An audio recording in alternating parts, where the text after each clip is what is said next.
Hello, welcome to my channel. स्वागत है आपका मेरे चैनल में जिसका नाम है व्योमकेश जी। मेरे ही नाम से चैनल है। और जो आज है हम गुन्नार मिडल के आर्थिक विचार के बारे में डिस्कशन करेंगे। तो उसके पहले मैं आपसे बता देता हूँ कि एग्ज़ाम जो है 9 तारीख को है, जैसा कि सभी को कल फ़ोन भी गया था। तो इस पर ज़्यादा बहस नहीं है, जो क्वेश्चन है उस पर हम आते हैं। देखिए, ये क्वेश्चन आपको जितना देखने में लग रहा है बड़ा, उतना है नहीं। गुन्नार मिडल का जो आर्थिक विचार है, इसको डिस्कशन करने के लिए सबसे पहले गुन्नार मिडल कौन थे ये पहले पता करना होगा। बेसिकली आपको याद रखना है कि गुन्नार मिडल मॉडर्न इकोनॉमिक्स थे। आधुनिक अर्थशास्त्री में इनका नाम गिना जाता है। आधुनिक अर्थशास्त्री थे जिनको कि नोबेल पुरस्कार मिला था। नोबेल पुरस्कार 1974 में मिला था। और मसीहा कहे जाते थे।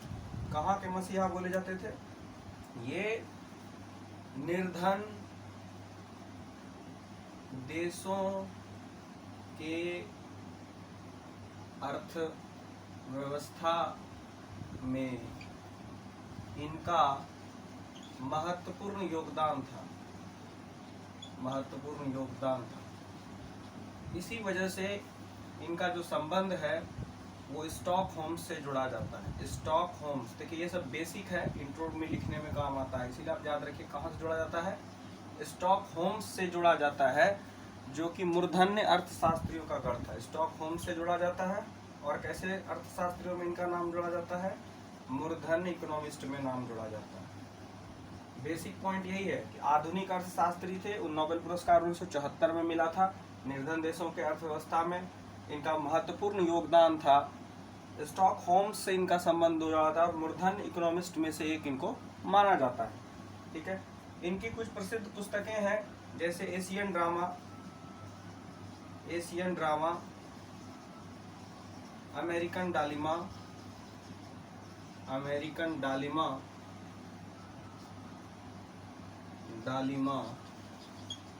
अब पुस्तकों का भी नाम अगर आपको याद अगर रखना है तो आप अपने ट्रिक से याद सकते हैं। एशियन ड्रामा और अमेरिकन ड्रामा और change to affluence. Change to AFFLUNC। कब एशियन ड्रामा जो किताब आई थी, वो एशियन ड्रामा का यहाँ पर नोटिफिकेशन में डेट नहीं दिया हुआ है। और जो आपका अमेरिकन डालिमा है उसका भी नाम नहीं, लेकिन चेंज टू एफ्लुएंस जो है वो 1963 में आई थी पूरे विश्व के सामने में। तो इनका जो परिचय लिखना है क्वेश्चन में कैसे लिखेंगे? यह जो एक आधुनिक अर्थशास्त्री थे, इनका संबंध स्टॉकहोम्स से जोड़ा जाता है। इन्हें 1974 में नोबेल पुरस्कार की उपाधि मिली थी। इन्होंने निर्धन देश के जो अर्थव्यवस्था है, निर्धन देश के अर्थव्यवस्था के बारे में नरकस, याद रखिएगा एक नाम है नरकस, नर्क याद रखिएगा, नर्क, उसी से याद रहेगा आपको नरकस। नरकस से इनका संबंध जोड़ा जाता है। नरकस एक ऐसे अर्थशास्त्री थे जिनका कहना था कि कोई भी गरीब देश है तो उसकी अर्थव्यवस्था में हमेशा गिरावट आएगा। ठीक उसी प्रकार तय किया रहता है अर्थव्यवस्था। नरकस का कहना था कि ये गरीब देश या एक पिछड़ित या एक विकासशील या अल्प विकसित देश का जो है ऐसा परेशानी था कि उसकी जो व्यवस्था है, अर्थव्यवस्था, वो हमेशा नकारात्मक होगी। ठीक है। ठीक उसी प्रकार से जैसा कि किसी फिल्म का कहानी एक दूसरे के आगे पात्र में सेट किया रहता है कि ये घटना पहले होगी, उसके बाद की ये घटना होगी। जबकि गुन्नार मिडल उन्होंने इनकी बात को आलोचना करते हुए कहा कि ऐसा कुछ नहीं होता है। अर्थव्यवस्था में ऊंच नीच, मतलब आराम विराम और साम्य की परिस्थिति, मतलब कभी अर्थव्यवस्था ऊपर चली जाएगी, कभी अर्थव्यवस्था नीचे की ओर जाएगी, कभी अर्थव्यवस्था संतुलन में रहेगी। तो ऐसी परिस्थितियाँ बनी। यह जो विचार था इनका, यही विचार इनको जो है मूर्धन्य अर्थशास्त्रियों की श्रेणी में रखता है, जो निर्धन देशों के लिए मसीहा के रूप में ये जाने जाते हैं। निर्धन देश को इन्होंने क्या किया? एक आशा दिखाई, इसीलिए इनको एक आशावादी अर्थशास्त्री भी माना जाता है। ठीक है। इनका जो पूरा आपको ब्यौरा इंट्रोडक्शन का हमने आपको बताया कि आधुनिक अर्थशास्त्री, नोबेल पुरस्कार है। लाइन याद रखिए, आप ऐसे सेंटेंस बना के फट से जोड़ सकते हैं। लोग लंबा याद रखते, कैसे याद रहे? लाइन याद रखिए। आधुनिक अर्थशास्त्री, नोबेल पुरस्कार 1974, निर्धन देशों की अर्थव्यवस्था, इनका महत्वपूर्ण योगदान क्या था? निर्धन देशों की अर्थव्यवस्था में इनका योगदान। स्टॉकहोम्स से संबंध जोड़ा जाता है, मूर्धन्य अर्थशास्त्रियों में से एक थे। एशियन ड्रामा में जो है अमेरिकन डालिमा और चेंज टू एफ्लुएंस, इनकी क्या थी? महत्वपूर्ण रचनाएं थी। महत्वपूर्ण रचनाएं। अब चलेंगे इनके पॉइंट पर। ठीक है। तो पहले मैं पॉइंट के बारे में भी डिस्कशन करूंगा। एक मिनट वेट करके। चलिए अब मैं आपको बताता हूं कि गुन्नार मेंडल के आर्थिक विचार क्या क्या थे। तो आर्थिक विचार के लिए 8 पॉइंट अपन को लिखना है। आर्थिक विचार के लिए अपने को 8 पॉइंट पर डिस्कशन करना है। आर्थिक विचार, सबसे पहला विचार तो यही था कि पहले 8 पॉइंट को एक बार हम लोग डिस्कशन करेंगे। सबसे पहला था कि निर्धनता का दुष्चक्र आर्थिक विकास का परिणाम। आर्थिक विकास का परिणाम मतलब हम लोग जो बस डेवलपमेंट की बात करते हैं हमेशा, उसमें क्या हुआ। फिर परंपरागत आर्थिक सिद्धांत, पुरानी सोच जो थी अर्थव्यवस्था में पुराने अर्थशास्त्रियों के द्वारा, आधुनिक अर्थशास्त्री और जो प्राचीन अर्थशास्त्री थे उनकी सोच अलग अलग थी। जैसे कि आपकी सोच, हमारी सोच, औरों की सोच, सबकी सोच अलग अलग होती है, प्रवृत्ति अलग अलग होती है और उनका जो विचार भी होता है अलग अलग होता है। तो परंपरागत आर्थिक सिद्धांत के बारे में इसमें पढ़ेंगे कि ट्रेडिशनल इकोनॉमिस्ट जो थे उनका सोच क्या था और मॉडर्न इकोनॉमिस्ट जो थे उनका सोच क्या था। विश्व की निर्धनता के बारे में पढ़ेंगे कि देश में गरीबी किस तरह से, किन किन देशों में गरीबी का जो कुचक्र है या दुष्चक्र है वो किस तरह से फैलते चला गया, और कुछ देश ऐसे हैं जो उपनिवेशवाद और अपने प्रगति के चक्कर में दूसरे देशों को भी जो है क्या करते हैं, अपना शिकार बनाते हैं विकास करने की परिस्थिति। आर्थिक विषमताएं में क्या होगी, पूरा विश्व आप जानते हैं कि 2 भागों में बटा हुआ, एक विकसित देश, बड़ा देश जिसका मार्केट ही है विकासशील देश, विकासशील देश जैसे हम लोग, और विकसित देश जैसे अमेरिका। तो पॉइंट पे चर्चा करेंगे तो बताएंगे आगे। अंतर्राष्ट्रीय व्यापार एवं विकास, अंतर्राष्ट्रीय व्यापार एवं विकास के लिए क्या कहा, इन्होंने कहा था कि मुक्त व्यापार की परिस्थिति को कंट्रोल में लाना पड़ेगा। मतलब वो मुक्त व्यापार नीति है कि अमेरिका मेरे यहाँ के सामान बेच ले, चाइना मेरे यहाँ के सामान बेच ले, हम किसी के जाके सामान बेच ले, ऐसा नहीं, नियंत्रित व्यापार व्यवस्था बनाइए। इसमें यही चर्चा करेंगे। उपनिवेशवाद एवं आर्थिक विकास का क्या कहना था कि स्वदेशीय जो हमारा अपना देश है, यहाँ पर जो है आर्थिक विकास की प्रगति में जो है इन्वेस्टमेंट, निवेश की परिस्थिति को उत्पन्न करना होगा। अगर उपनिवेशवाद जन्म लेगा ना तो हम कभी भी विकास नहीं कर सकते हैं। गुन्नार मेंडल का कहना था कि अगर दुष्चक्र परिस्थितियों में, हम जब इस पर चर्चा करेंगे तो हम आपको बढ़िया से बताएंगे। और सरकारी हस्तक्षेप, सरकार हस्तक्षेप करेगी कि भाई जो भी कॉलोनियल सिस्टम है, जो बाहर से लोग आते हैं सामान बेचने, दूसरे कंट्री से आते हैं, उनसे उन पर जो है नियंत्रण बनाए कि हमारे देश में आप इतना ही प्रोडक्ट और इतने ही % में बेच सकते हैं। मतलब कि अगर 100 सामान बेचना है ना तो 80 सामान हमारे देश का और 20 सामान दूसरे देश का होना चाहिए। सरकारी हस्तक्षेप ऐसी होनी चाहिए, लेकिन उसके लिए हमें अपने यहाँ परिस्थितियों को जो है आर्थिक विकास की का जो मॉडल है उस पर पहले खड़े उतरना होगा, तैयार होना होगा। तो इसी 8 पॉइंट पर डिस्कस करते हैं। सबसे पहले आपको ये निगेटिव दिमाग में लेके नहीं चलना है कि एग्जाम है तो हम क्या करेंगे, कुछ मत करिए, बस वीडियो को लास्ट तक देख रहिए। अच्छा लगे तो चैनल को लाइक, सब्सक्राइब, शेयर कीजिए, दोस्तों के साथ भी शेयर कीजिए। सभी के लिए इंपॉर्टेंट है, चाहे आप टेस्ट का एग्जाम दे रहे हैं डिपार्टमेंट का या फिर आप नेट का तैयारी कर रहे हैं, वहाँ पर भी आता है। हमने इधर ही दिया था एग्जाम, उसमें पूछा था आधुनिक अर्थशास्त्री 1974 नोबेल पुरस्कार किनको मिला था, तो हम नाम बताए थे, गुन्नार मेंडल, चूंकि हमको याद था तो हम बता दिए। तो आप देखिए ये 8 पॉइंट का डिस्कशन करेंगे। सबसे पहला पॉइंट है निर्धनता का दुष्चक्र, आप इसको गरीबी का दुष्चक्र भी बोल सकते हैं। इस पॉइंट में क्या डिस्कशन होगा, इसको कैसे याद करेंगे। तो निर्धनता का दुष्चक्र जो पॉइंट है, इस पॉइंट में सबसे पहले गुन्नार मेंडल का कहना है कि प्रोफेसर गुन्नार मेंडल ने निर्धनता के दुष्चक्र के संचयी प्रतिक्रिया एवं एक तरफा नकारात्मक स्वरूप की आलोचना की है। अब देखिए निर्धनता का दुष्चक्र में क्या है, अगर हम गरीब हैं, ऐसा थोड़े है कि सालों भर सब दिन जिंदगी भर हम गरीबे रहेंगे, या हमारी अगर स्थिति अभी लॉकडाउन जो है, अभी जो अर्थव्यवस्था में गिरावट आ गई, आप जानते हैं जीडीपी निगेटिव में चला गया है, तो क्या सब दिन ऐसा ही रहेगा? नहीं। लेकिन कुछ जो पुराने अर्थशास्त्री थे उनका कहना था जो देश गरीब है उसकी अर्थव्यवस्था भी उसी तरह होगी, कभी बदल नहीं सकती है। इसकी बात को इन्होंने आलोचना करते हुए बोला कि इन्होंने किनकी आलोचना की, नरकस, याद रखिएगा, निर्धनता का दुष्चक्र में नरकस की आलोचना की है। नरकस पुराने अर्थशास्त्री थे, मतलब कि प्राचीन अर्थशास्त्रियों में से एक आते हैं। उनका कहना था कि जो परिस्थिति है अर्थव्यवस्था की विकासशील, अल्प विकसित या अर्ध विकसित देशों की, वह हमेशा निगेटिव, मतलब गिरी हुई अर्थव्यवस्था होगी। जबकि इसका इन्होंने खंडन किया है कि अर्थव्यवस्था किसी भी देश की जो होगी वो 3 परिस्थितियों में होगी। कौन कौन भाई, देखिए ये ट्रिक है इस पॉइंट का, आराम, विराम और साम्य। आराम, विराम और साम्य। आराम का मतलब नॉर्मली चल रहा है इकोनॉमी, कोई ज़्यादा नहीं गेन हो रहा है नहीं ज़्यादा लॉस हो रहा है। विराम मतलब सब चीज़ रुका हुआ है जो अभी, और साम्य का मतलब पूर्णतः संतुलन। बस इतना लिखिए। आराम विराम और साम्य की परिभाषा को देते हुए गरीब गुरनार मिडल ने बोला कि हर एक अर्थव्यवस्था का एक निश्चित जो तय समय होता है वो समाज के आर्थिक घटकों को इस प्रकार से प्रभावित करता है कि उसमें यह तीनों परिस्थितियां आएंगी ही आएंगी। ठीक, इस प्रवृत्ति के चलते इनको जो है आशावादी अर्थशास्त्रियों की श्रेणी में रखा गया। बस इससे ज्यादा नहीं लिखना, आपके पास समय ही नहीं, आधा घंटा में क्या क्या लिखिएगा। ठीक, दूसरा पॉइंट फिर से बता दूं, निर्धनता का दुष्चक्र में इन्होंने नरकस के संबंधित सिद्धांत की आलोचनात्मक व्याख्या करते हुए कहा है कि किसी भी देश की अर्थव्यवस्था का गिरावट कभी नहीं हो सकता है। अर्थव्यवस्था, प्रत्येक अर्थव्यवस्था जो है उस देश की समाज या उस देश की जो आर्थिक घटक की परिस्थितियां हैं, मतलब आर्थिक जो घटक होता है, मतलब इकोनॉमिक फैक्टर जो होता है, उसके आधार पर जो है ना, यह आराम विराम और साम्य की परिस्थिति वहां पर उत्पन्न होते रहती है, जिससे क्या होता है कि हम, आप या कोई भी उससे बाहर नहीं है, इसी में है। तो यह जो परिस्थिति है कुछ समय के लिए होती है, और यह जो प्रवृत्ति था, गुरनार मिडल का जो सोच था, वो उनके आशावादी होने की और उनका इशारा करता है। पहला पॉइंट हो गया। दूसरा पॉइंट, आर्थिक विकास का परिणाम में आप एक चीज याद रखिएगा, चक्रीय परिणाम। क्या याद रखेंगे?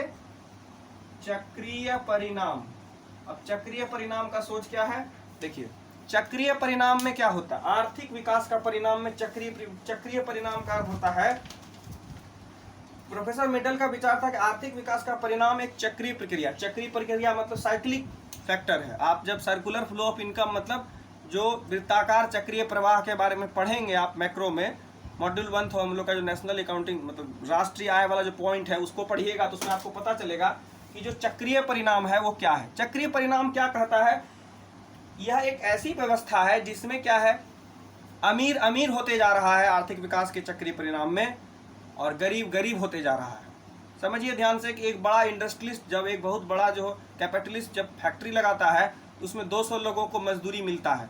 10 लाख रुपए के कैपिटल पर अगर वो वहाँ पर मेहनत शुरू कर, मतलब कि प्रोडक्शन शुरू किया, उत्पादन, तो मजदूरों को क्या मिला? मजदूरों को सिर्फ उनका मजदूरी मिला, मतलब लेबर को सिर्फ उसका वेजेस मिला, लेकिन एक लाभ का बड़ा हिस्सा कैपिटलिस्ट को मिल जाता है, जिसके वजह से महंगाई की दर भी तो उसी तरह से बढ़ रही है। तो कैपिटलिस्ट पूंजीपति जो है वो एक तरह से और पूंजीपति, बड़ा पूंजीपति बनते चला जाता है, जिसको कि आप जीके में पढ़ते हैं, असंख्य महासंख्य, ठीक है, बिलियनियर करके जो भी पढ़ते हैं आप, के श्रेणी में वो चला जाता है। और गरीब जो है, मतलब जो मजदूर है, वो मजदूरी ही करता रह जाता है सब दिन। उसकी जो आर्थिक परिस्थिति है बस खाने और कमाने में ही चली जाती है, कुछ सेव नहीं हो पाता है, उनका जो आर्थिक और सामाजिक परिस्थिति वो बदल नहीं पाता है। इसी वजह से हमारे देश की जो विकास की जो स्थिति है वो बहुत धीमी है, और अमेरिका जैसे देशों की परिस्थिति क्या है, बहुत तेज है। तो आर्थिक विकास का चक्रीय परिणाम यही कह रहा है कि अमीर अमीर हो जाएगा, गरीब गरीब हो जाएगा। इससे क्या हुआ? इससे यह होता है कि जो अंतर्राष्ट्रीय क्षेत्र में असमानताएं हो जाएगी। अंतर्राष्ट्रीय क्षेत्र का मतलब हो गया कि कोई देश बहुत अमीर हो जाएगा और कोई देश बहुत गरीब हो जाएगा।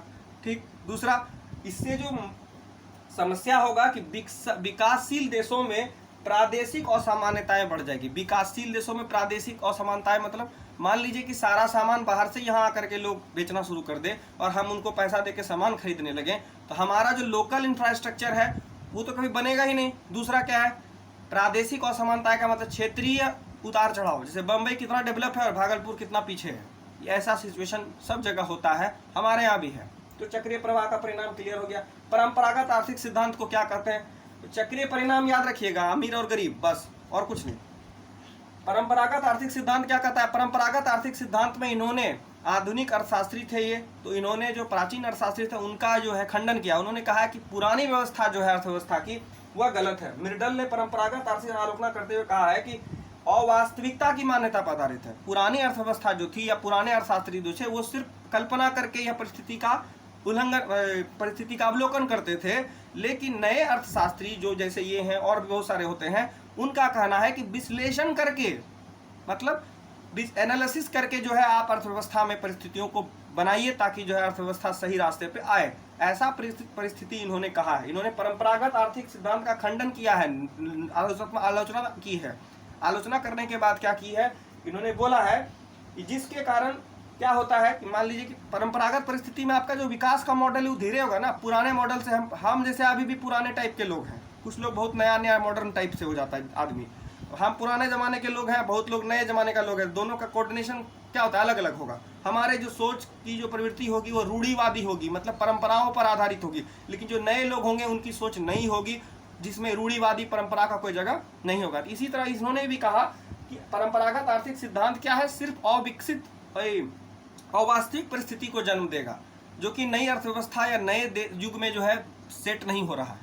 लेकिन अगर हम उसी का विश्लेषण सही तौर से करके नए और पुराने चीज का एक नया मिश्रण बनाएं, जिस पर विश्लेषण किया जाए सही से, तो क्या होगा कि व्यवहारिक सिद्धांत, देखिए याद रखिएगा, अवास्तविक सिद्धांत या परंपरागत आर्थिक सिद्धांत की व्याख्या को हटाते हुए इन्होंने क्या कहा है, व्यवहारिक सिद्धांत। व्यवहारिक सिद्धांत, व्यवहारिक सिद्धांत को जो है आप क्या कीजिए, बहाल कीजिए। व्यवहारिक मतलब बिहेवियर के आधार पर, जो जिस तरह की परिस्थिति में अर्थव्यवस्था में आ करके प्रगति करना चाहता है उसको उसी तरह से ले जाइए ताकि वो डेवलप कर जाए। ठीक है, मान लीजिए कि अभी एग्जाम हो रहा है पेन एंड पेपर पर, डायरेक्ट कहेगा टैब पर एग्जाम दीजिए, तो बहुत लोग टैब चलाने भी नहीं जानते हैं, किसी के पास है भी नहीं, ऐसी परिस्थिति में दिक्कत होगा। व्यवहारिक का मतलब कि आप जिस परिस्थिति में देना चाहते हैं दे दीजिए, हम लिखेंगे सर तो लिख लीजिए, आपको टैब में देना टैब में दे दीजिए, लैपटॉप पे देना लैपटॉप पे दे दीजिए। और व्यवहारिक का मतलब है कि जो जिस परिस्थिति से आगे बढ़ना चाहता है उसको उसी से आगे बढ़ाइए, ताकि अर्थव्यवस्था में मिली जुली परिस्थिति का जब निर्माण होगा तो कुछ न कुछ तो नकारात्मकता से हम सकारात्मकता की ओर जरूर बढ़ेंगे। और इस पर जो है व्यवहारिक सिद्धांत पर इन्होंने अधिक बल दिया। इसका पॉइंट ये हो गया, ट्रिक व्यवहारिक सिद्धांत। अगला विश्व की निर्धनता। विश्व की निर्धनता में कहता था एशियन ड्रामा, जो इनकी किताब थी, कौन सी किताब, एशियन ड्रामा। एशियन ड्रामा में इन्होंने क्या कहा है कि निर्धनता का तथ्यात्मक रूप से वर्णन किया है। इसकी पुस्तक के आने के बाद से निर्धन देशों की, एशियन ड्रामा जब आया तो विश्व की निर्धनता का जो कंसेप्ट था, मतलब अल्प विकसित, अर्ध विकसित या अविकासशील जो देश थे, मतलब जो विकास कर ही नहीं रहा है, बहुत परेशान है, धीमी विकास की परिस्थिति बहुत धीमी है, उनके लिए एशियन ड्रामा किताब एक वरदान की तरह साबित हुआ। और क्या हुआ, उन्होंने इस पुस्तक में क्या कहा कि इस पुस्तक के आने के बाद से निर्धन देशों की अर्थव्यवस्था के प्रति विकसित देशों की आर्थिक विचारकों का ध्यान आकर्षित किया। क्या कहा कि जो विकसित देश थे उनका ध्यान कहाँ आकर्षित कर दिया, गरीब देश की तरफ, विकासशील या विकसित देश की तरफ कर दिया। आर्थिक विकार के विचारकों का ध्यान आकर्षित किया। मतलब जो इकोनॉमिस्ट थे, बड़े बड़े अच्छे इकोनॉमी के क्षेत्र में माने जाते थे, आर्थिक व्यवस्था के क्षेत्र में उनको ज्ञान था, उनका ध्यान भी इसके तरफ आकर्षित हुआ और निर्धन देशों के लिए एक नई परिस्थिति का जन्म हुआ इस किताब के माध्यम से। और उन्होंने कहा कि मिडल ने अपने पुस्तक में यह क्या बोला, अब इस पुस्तक में उन्होंने क्या बोला, उन्होंने यह बोला कि कोशिश की कि निर्धन या विकासशील देश की अर्थव्यवस्था में गरीबी का मुख्य कारण धनी देश या अमीर देश है। अब बताइए कि किताब में वो क्या बोला कि जो भी देश गरीब आज है या उसकी विकास परिस्थिति बहुत स्लो है या विकासशील देश है, उसमें सिर्फ और सिर्फ जिम्मेदार है विकसित देश, यही बोला इन्होंने। ठीक है, तो इसमें एशियन ड्रामा किताब के बारे में था। किताब आया और बाकी इकोनॉमिस्ट का ध्यान आकर्षित किया, किस पर भैया, तो निर्धन देशों की अर्थव्यवस्था पर। और क्या बोला कि गरीब देश जो गरीब होता है उसका रीजन अमीर देश है। बस इसको आपको ऐसे याद रखना है। आर्थिक विषमताएं क्या है, इसको तो एकदम इजीली याद कर सकते हैं आप। आर्थिक विषमताएं का मतलब हो गया कि विकासशील और विकसित, बस यही दो चीज याद रखिएगा, आपको आराम से याद हो जाएगा ये पॉइंट। आर्थिक विषमताएं का मतलब इकोनॉमिकल इनइक्वालिटीज, पैसे के तौर पर अलग अलग। आप जो घर पर पढ़ाई करते हैं, आपकी परिस्थिति का जो पूरा हिसाब किताब है वो आपके पिता और माता के ऊपर है। लेकिन अगर हम अपनी बात करें, या बहुत सारे ऐसे विद्यार्थी हमारे साथ, बहुत सारे भाई बंधु हैं जो क्या करते हैं, अपने से पढ़ा करके अर्न करके पढ़ाई कर रहे हैं। तो यह दोनों परिस्थितियां अलग अलग हो गई। एक हुआ कि आप किसी पर निर्भर हैं और आप खुद पर निर्भर हैं। तो बस आर्थिक विषमताएं इसी तरह है। हम 200 रुपये खर्च करने वक्त एक बार भी नहीं सोचे, कल जब सबको आइसक्रीम और जूस पिलाना था। अब बोलेंगे लोग कि भाई यह बात बोल लीजिएगा यूट्यूब पर नहीं बोल रहे, हम समझा रहे हैं, क्योंकि वो पैसा मेरा था, हम खर्च कर दिए, हमको कोई फर्क नहीं पड़ा। तो विकसित देश जब किसी चीज में अपना इन्वेस्टमेंट करता है, निवेश करता है, तो वो वहां पर लाभ और हानि नहीं देखता। सबसे पहले ये देखता है कि हमारी जो परिस्थिति है वो किस तरह से तैयार हुई, कि हम सभी के साथ मिल करके आगे सहयोग की परिस्थिति को बना रहे हैं, ताकि आर्थिक परिस्थितियां मजबूत होंगी, ठीक है, सामाजिक परिस्थितियां मजबूत होंगी, तभी तो हम विकास करेंगे। लेकिन विकासशील देशों में क्या होता है, लोगों की सामान्यतः जो प्रति व्यक्ति आय है वो कम हो जाती है, जहां उनका आर्थिक और सामाजिक शोषण भी किया जाता है, जिससे जो है उस देश की आर्थिक और सामाजिक परिस्थिति भी अलग हो जाती है। तो विकासशील देश और विकसित देशों में यही अंतर है। अब आप उसको डिटेल पढ़ेंगे, यह पॉइंट सबसे बड़ा है आपके कॉपी में, उसको बड़ा मत देखिए, आपको याद रखना है मेन क्या कह रहा है उसको लिखेंगे, फालतू चीज को नहीं लिख पाएंगे। क्या कहा सुनिए, मिडल के अनुसार विकसित देशों की पूर्वी में सबसे बड़ी बाधा है आय का असमान वितरण। हमारा जो विकासशील देशों में आय का असमान वितरण है। भागलपुर में हम ट्यूशन पढ़ाते हैं 12 से 13 हज़ार रुपये मिलता है, यही हरियाणा में पढ़ाते थे 3 घंटे में 14 से 15 हज़ार रुपये कमाते थे। अंतर क्या है? क्षेत्रीय असमानताएं हैं। यहाँ पर लोगों को लगता है कि 1500 में टीचर मिल जाएगा, लेकिन दिल्ली, पंजाब, बम्बई ये सब में क्या है, टीचरों का घंटा वाइज पेमेंट है, 1200 रुपया घंटा लेते हैं पर डे। आप सप्ताह में, महीना में 300 दिन पढ़िएगा तब भी 1200 रुपया घंटा लेंगे, 5 दिन पढ़िएगा तब भी हम 1200 घंटा लेंगे, ठीक। लेकिन यहाँ क्या है कि 1200 में टीचर लोग महीना भर पढ़ाते हैं, तो क्या है, आर्थिक असमानताएं हुई। इसके बाद क्या है, परंपरावाद की अवैध व्यापार, पुराना ही नीति को लेकर अभी भी चल रहा है लोग, इसीलिए आर्थिक विषमताएं हैं। क्या भाई, सब लोग सरकारी नौकरी के पीछे पागल है, सरकारी नौकरी करेंगे, सरकारी नौकरी करेंगे, सरकारी नौकरी करेंगे। अरे अर्थव्यवस्था में आके सहयोग करने की परिस्थिति बनाइए ना। आप बोलिएगा मेरे पास पूंजी कहाँ है, अरे पूंजी के खाली से थोड़े हो जाता है कि पूंजी अगर आपको नहीं है तो क्या आप व्यापार नहीं कर पाएंगे? गलत सोच है। पूंजी आपको बैंक से लोन मिल जाएगा, आप उसको लगाइए अच्छा से इंफ्रास्ट्रक्चर, लेकिन व्यापार करने की नीति भी होनी चाहिए। आप वहाँ बीएड किए हैं तो आप टीचर बनिएगा, व्यापार करने थोड़े जाइएगा, आपको मैनेजमेंट लाइन और बिजनेस एडमिनिस्ट्रेशन का जो परिस्थिति है वो पढ़ना पड़ेगा। क्या कहता है कि आर्थिक विषमताएं में विकासशील देश की जो औद्योगिक प्रकृति होती है, विश्व में इसमें 2 पार्ट है, विकासशील और विकसित। आर्थिक परिस्थितियां जो यहाँ की है वो असमान वितरण है। निर्धन देशों का जो आय है असमान है, इस परिस्थिति के कारण उनकी आर्थिक और सामाजिक परिस्थिति में जो आर्थिक घटक है वो कमजोर है। लेकिन जो विकासशील देश, माफ कीजिएगा विकसित देश है, उनका समान एक जैसा है, असमान वितरण नहीं, समान वितरण है। हर एक परिस्थिति और हर एक आर्थिक घटक में उनको समान रूप से आय होता है, इसी वजह से वो हर एक चीज पर विकास करके आगे बढ़े हुए हैं, इसी वजह से वो विकसित हैं, ठीक है।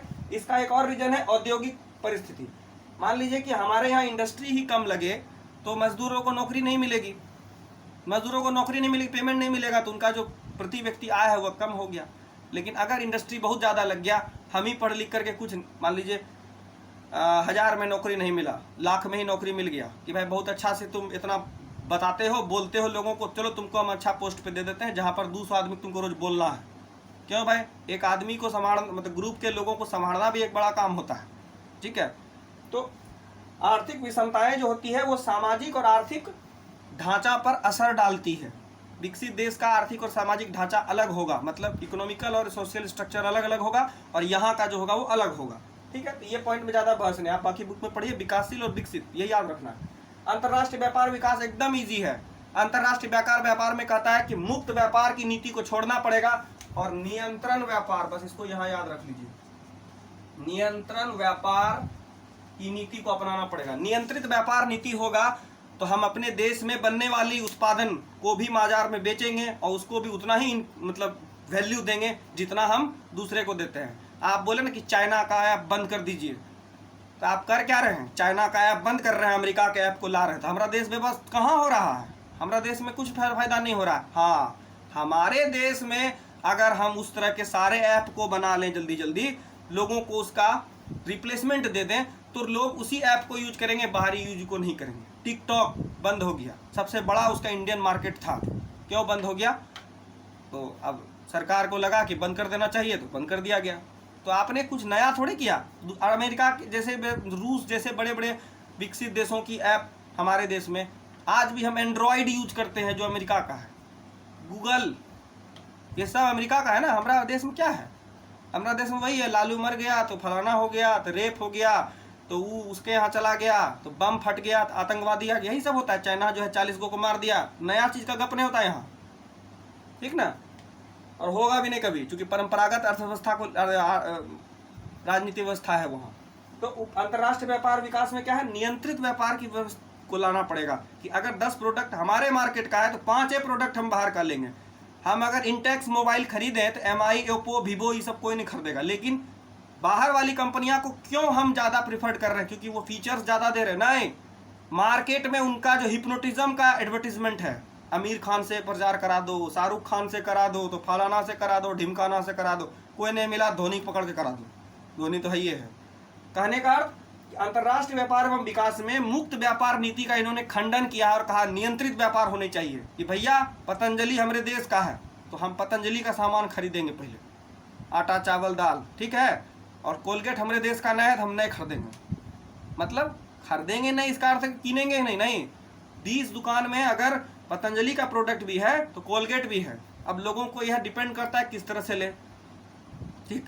लेकिन बाहरी ही प्रोडक्ट को हम अपने इंडियन मार्केट में लेके आके आ जाएं तो हमारे यहाँ का क्या होगा? यहाँ से सारा पैसा बाहर चला जाएगा। आप यहाँ मुंह ताकिएगा बैठ के, क्या हुआ भैया, वही खिस्सा चाय के टपरी पर होगा, बेकार है, सरकार कुछ नहीं कर पाई। यह तो पता है कि एक चाय बेचने वाला देश चला लेगा, लेकिन अर्थव्यवस्था की ज्ञान उसको कभी नहीं हो सकती है, क्योंकि इकोनॉमिस्ट नहीं है मनमोहन सिंह और मिडल और JRX मार्शल की तरह, ठीक ना। हम नरेंद्र मोदी का यहाँ पर खिलाफ नहीं कर रहे हैं, हम भी उनका फैन है, लेकिन इस पॉइंट में वो कमजोर हैं। चाहे वो कितना बड़ा इंडियन इकोनॉमिक सर्विस के ग्रुप को लेके बैठे हैं अपने साथ, कुछ नहीं होने वाला है, ठीक है ना। चाय बेचने वाला चाहिए बेचेगा, उसका वही दिमाग है।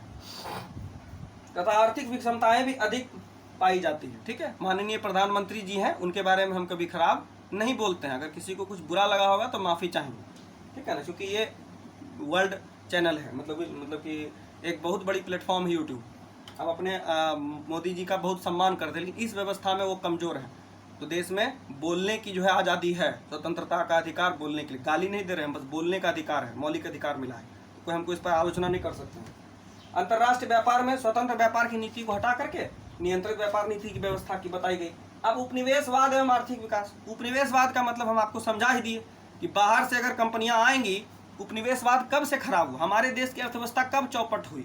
11th क्लास का एक किताब है ना, भारत की संध्या के पूर्व भारत की आज़ादी से संध्या के पूर्व भारत की अर्थव्यवस्था, उसको जाके पढ़िए एक बार, आपको पता चलेगा कि जब इंग्लैंड हमारे यहाँ नहीं आया था, British government east India company के नाम से, उसके पहले भारत की अर्थव्यवस्था एकदम मजबूत थी। करीबन 27-28 देश थे जिनसे इनका व्यापार होता था। अंग्रेज के आने के बाद सब चौपट हो गया। अंग्रेज सिर्फ यहाँ से कच्चा माल ले जाते थे। देखिए, विकसित उपनिवेशवाद अगर हमारे यहाँ जन्म लेगा तो क्या होगा, आपके यहाँ आएगा, आपका रिसोर्स यूज करेगा, कच्चा माल बनाएगा, अपने साथ लेके चला जाएगा, वहाँ जाके उसको पक्का माल बना के बेच के, मतलब प्रोडक्ट को अच्छा से बना के, और उसी माल को आपके यहाँ आके बेच देगा वापस। मतलब हमारा लोहा यहाँ से जापान ले जाता है और वहाँ से गाड़ियाँ बना के बेचता है, तो बोलिए लॉस होता है कि? अगर हम गाड़ी बनाने की व्यवस्था यहीं पर बहाल कर लें तो मेरा लोहा और मेरे गाड़ी, जो गाड़ी 1 लाख में देता है, यहाँ 40,000 मिल जाएगा, 50,000 मिल जाएगा। क्योंकि जब यहाँ से लोहा गया तो पहले वो पैसा दिया, सारा टैक्स दिया, फिर जब वहाँ से यहाँ आएगा तो सारा GST देगा, तो पैसा तो इसका पॉकेट में, तो पेमेंट का तो स्ट्रक्चर वो बढ़ते चला जाएगा ना। तो उपनिवेशवाद के जन्म होने से क्या होगा, देश की जो स्वदेशी व्यवस्था है, स्वदेशी उत्पादन की क्षमता है, वो कमजोर होती चली जाएगी, और यहाँ का जो बाजार है, यहाँ की जो अर्थव्यवस्था है, वो कमजोर होते होते एक दिन ऐसा होगा ताला बंद हो जाएगा। अंग्रेज केस में भी यही हुआ ना, बाहर से ला के सब सामान बेचता था। अंग्रेज यहाँ क्या करने आया था, साड़ी बेचने आया था, कपड़ा नहीं, वो यहाँ कॉटन के लिए आया था, व्यापार के बहाने। और कॉटन, यहाँ का कॉटन इंडस्ट्री जो हमारा है इंडिया का, वो सबसे बेस्ट माना जाता है। कॉटन कंट्री का जो जन्म मानता है पूरा वर्ल्ड की, कॉटन इंडिया का जो होता है वो सबसे बेस्ट होता है, क्योंकि वो काली मिट्टी में उगता है, दक्कन प्लेट्यू मतलब दक्षिण पठार के क्षेत्र में, तो वहाँ की जो कपास होती है, मतलब कॉटन होता है, वो बहुत अच्छा होता है, ठीक। इसी वजह से यहाँ अंग्रेज आते, यहाँ आया तो क्या किया, पावर हैंडलूम का कपड़ा बेचना शुरू किया, मतलब मशीन से बना कपड़ा। तो चरखा और करघा को कोई छूना नहीं चाहता था, नया नया शौक चढ़ा था सबको।